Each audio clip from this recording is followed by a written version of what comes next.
8 বছর আগে আমারও বিয়ের শখ জাগছিল। তো তাই নাকি? তো তোরা পুরুষ, আমি কি পুরুষ না রে? যাই হোক, তো থাম। তো আমি, আমার আব্বা একটা মাদ্রাসার প্রিন্সিপাল, একটা বড় মাদ্রাসার আমার আব্বার প্রিন্সিপাল। আল্লাহর রহমতে আমার আব্বাও হাফেজ, আমিও হাফেজ।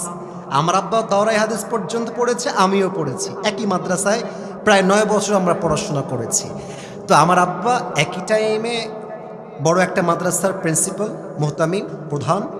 একই টাইমে আমার আব্বা একটা বড় মসজিদের খতিব এবং ইমাম, আলহামদুলিল্লাহ। তা আমার আব্বা একটু গভীর জ্ঞানের মানুষ, কথা বলে কম, কাজ করে বেশি। তা আমি আব্বার সামনে গিয়ে বসে আছি, ভাবছি শালা কিভাবে বলবো বিয়ে করবো। হ্যাঁ সত্য, আমার আব্বা তো শুনেই ফেলবে ও আজকালকে, আল্লাহ জানে।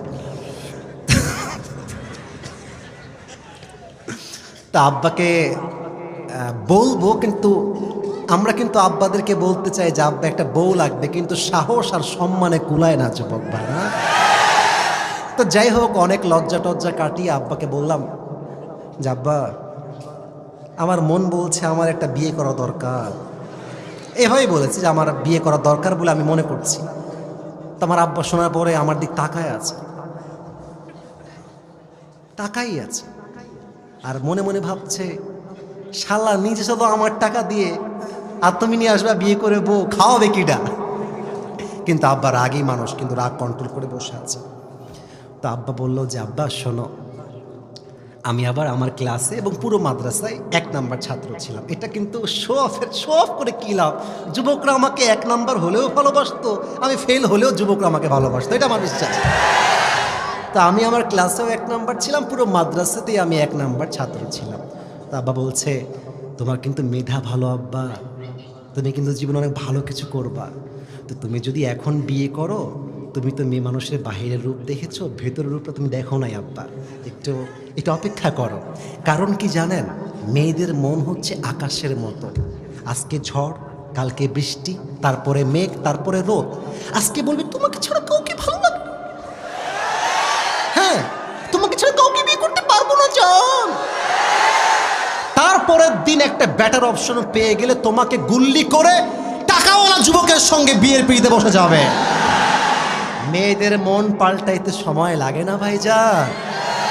মেয়েদের উপরে এক, ভেতরে কিন্তু আর এক। উপরে বলবে তোমাকে ছাড়া কেউ ভালো লাগে না, তুমি ছাড়া কেউ নাই। আর মেয়ের মা তো আর এক রকম। যখন বিয়ের জন্য পাত্রী দেখতে যাবা, মেয়ের মা বলবে আমার মেয়েটা এত ভালো, আমার মেয়েটা না স্কুলে কখনো একা যায়নি, আমি নিয়ে গিয়েছি। আমার মেয়ে না কলেজেও একা যায়নি, আমি নিয়ে গিয়েছি। আমার মেয়েটা একদম মাসুম, দুধে ধোয়া তুলসী পাতা। কত দুধে ধোয়া তুলসী পাতা! বিয়ের পরে মোবাইল ফোনটা চেক করবা, দেখবা 1 ঘাটে নয় 12 ঘাটে পানি খেয়ে বিয়ে করেছে। তবে সব মেয়েকে আমি আসিফ হুজুর 1 পাল্লায় মাপি না। তো যেমন খারাপ মেয়েও আছে, তেমন ফাতেমার চরিত্রবান মেয়েও এই বাংলাদেশে আছে। আমার আব্বা বলল যে আব্বা আমার মতামত হলো তুমি একটু পরে বিয়ে করো, মাস্টার্সটা কমপ্লিট করো, থোড়া সা পয়সা কামা লো, ফের সে শাদি করে লেনা। কিন্তু আমার মন তো মানে না। আমি বললাম আমার বউ একখান লাগবেই আব্বা। তো আমার এখনো মনে আছে, আমার আব্বা আমারে বলল যে তুমি এখন বাসায় যাও। আমাদের জন্ম কিন্তু খুলনায়, খুলনায় আমার জন্ম। তো খুলনার ভাষা আব্বা বলছে তুমি একটু বাড়ি যাও, তোমার সঙ্গে আমি কালকে কথা কবানি, আব্বা বাড়ি যাও। তো বাসায় আসছি, ওই দিক থেকে আমার আব্বা আমার মাকে কল দেব, তোমার ছেলে টাল হয়ে গেছে, ওর তার ছিঁড়ে গেছে, ওকে একটু বুঝাই বলো। বাসায় ঢুকে দেখছি আমার মা অ্যাকশনের মুডে চলে আসছে। কিরে তোর আব্বাকে কি বলছিস তুই?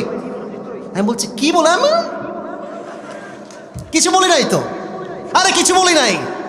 বলছে ও বিয়ে করতে চাও, নিজের পকেটে নাই 1 পয়সা, তুমি খাওয়াবা তোমার বউকে নিয়ে এসে।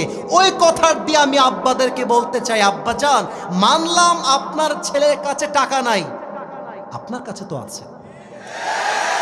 আপনি বলবেন যে আব্বা তুই বিয়ে কর, কিন্তু তুই সেই মেয়েকে বিয়ে করবি যেই মেয়ে তোর সঙ্গে BMW-তে নয় সাইকেলে করে ঘুরতে চায়, যেই মেয়েটা তোর ঘরে এসে গরুর গোস্ত নয় ডাল ভাত খেয়ে থাকতে চায়। আরে তুই সেই মেয়েকে বিয়ে করবি, গোস্ত হবে 2 পিস, তুই খাবি 1 পিস, তোর বউ খাবে 1 piece. That is the solution যুবক ভাইরা আমার, বলো। আর মেয়ের বাবা যদি বলে, বাবা তুমি আমার জামাই হও, আমি জানি তোমার টাকা পয়সা কম, তো তুমি এক কাজ করো, তুমি আমার মেয়েকে বিয়ে করে নিয়ে যাও। যতক্ষণ পর্যন্ত তুমি চাকরি না পাবা, ব্যবসায় সফল না হবা, আমার মেয়ে, প্লিজ লিসেন টু মি, শুনবেন, আমার মেয়ে আমার ছিল, আমার খেত আমারই থাকবে। তুমি তোমার বাবার ছেলে, বাবার ছেলেই ছিলা, বাবার ছেলেই থাকবে। আমার মেয়ে আমার ঘরে খেত, আমার টাকায় চলতো, আমার টাকাতেই চলবে। কিন্তু আব্বা, তোমরা পার্কে গিয়ে ডেটিং না করে বাসর ঘরের মাধ্যমে ভালোবাসা শুরু করে দাও। লাভ কি দেখেন, লাভ কি দেখেন, মেয়েটার হালাল বিয়েটাও হয়ে গেল, যুবকটার উপরে টাকারও চাপ আসলো না। এদিকে যুবক যখন সফল হয়ে যাবে, আর দরকার হলে আমি আমার বউকে হেলিকপ্টারে করে আমার বাড়িতে সাজায় নিয়ে আসবো যুবক ভাইয়ারা আমার। কিন্তু বিয়েটা সহজ করে দেন আল্লাহ। আমার আব্বা জানদেরকে, আমার প্রিয় মা বোনদেরকে বোঝার তৌফিক দান করে, পড়ে সবাই আমিন। বাংলাদেশে সবচাইতে বড় কয়লার খনি কোন জেলায়? আচ্ছা, বাংলাদেশের সবচাইতে সুস্বাদু মিষ্টি লিচু পাওয়া যায় কোন জেলায়? তো যেই জেলায় রয়েছে কয়লার খনি, যেই জেলার মানুষ আমাদেরকে খাওয়ায় মিষ্টি লিচু, ওই জেলার মানুষ আর যাই হোক না কেন, খ্যাত আর গরিব তো হতে পারে না দিনাজপুরের ভাই। ভূতত্ত্ববিদরা বলেন যে কয়লার খনির নিচেই থাকে ডায়মন্ডের খনি। অসম্ভব কিছু নয় যে দিনাজপুরের মাটির তলে আমাদের ডায়মন্ডের খনিও লুকায় আছে। তো দিনাজপুরের মানুষ তো সাধারণ মানুষ নয়, তো ডায়মন্ডে ভরা মানুষ আমার দিনাজপুরের ভাই। দিনাজপুর সব দিক থেকেই সেরা। আমাদের আছে কান্তজিও মন্দির, আমাদের আছে নয়াবাগ মসজিদ, আমাদের দিনাজপুরে রয়েছে নবাবগঞ্জ জাতীয় উদ্যান, আমাদের দিনাজপুরে রয়েছে বিশাল বড় বিশ্ববিদ্যালয়। আমি দেখে আসলাম দিনাজপুরে জেলা স্কুল আছে, দিনাজপুর সরকারি কলেজ আছে। আমাদের দিনাজপুর তো কোনো দিক থেকে কম নয়। ইভেন পুরো বাংলাদেশ থেকে যেই জেলাতে মানুষ বেশি পিকনিক করতে আসে, তার নাম দিনাজপুর স্বপ্নপুরী আমার যুবক ভাই। আর আপনারা তো ভাই রাজাবাড়ির মানুষ, দিনাজপুরে রাজবাড়ি আছে, আমাদের ব্যাপারটাই আলাদা। আচ্ছা, আপনারা কি জানেন দিনাজপুর মানে কি? দিনাজ হচ্ছে ফার্সি শব্দ, দিনাজ মানে হচ্ছে সম্পত্তি, আর পুর মানে হচ্ছে শহর, সম্পত্তির শহর। যেহেতু দিনাজপুরে কয়লার খনি আছে, যেই কয়লার খনি দিয়ে বিদ্যুৎ সাপ্লাই হয়, দিনাজপুরের মতো দামি শহর তো আর কিছুই হতে পারে না, ঠিক না? আরেক জায়গায় আসছে, দিনাজ হচ্ছে একজন বাদশার নাম, আর পুর মানে শহর। দিনাজের শহর, উনি একজন নামকরা রাজা ছিলেন, আমরা রাজা পরিবারের সন্তান। অতএব কথা যখন বলবেন বিড়ালের মতো ম্যান ম্যান করে নয়, বাঘের মতো গর্জন দিয়ে কথা বলতে হবে। তো দিনাজপুরকে ছোট করার কোনো মানেই হয় না। তবে কিছু লোক বলে দিনাজপুর হচ্ছে রংপুরের একটা জেলা, এরা হচ্ছে সব মফিজের দল। তা আমি বলেছি মফিজ মানে দুলা ভাই, তুই যদি আমাকে তোর দুলা ভাই বানাস, তোর বোনের জামাই বানাস, আমার তো কোনো আপত্তি নাই যুবক ভাই। মফিজ মানে দুলা ভাই, আমাদের কোনো অবজেকশন নাই। এবং মাথায় রাখবা, এই মফিজরা বেঁচে না থাকলে দেশটা সেকেন্ড টাইম স্বাধীন হইতে পারতো না। আরে রংপুর বিভাগের মফিজ আবু সাইদ বুকের তাজা রক্ত দিয়ে প্রমাণ করেছে রংপুরবাসী কাপুরুষের সন্তান নয়, সব বীর পুরুষের সন্তানেরা। আল্লাহ তুমি দিনাজপুরের মাটিকে কবুল করে নিয়ে পড়েন সবাই আমিন।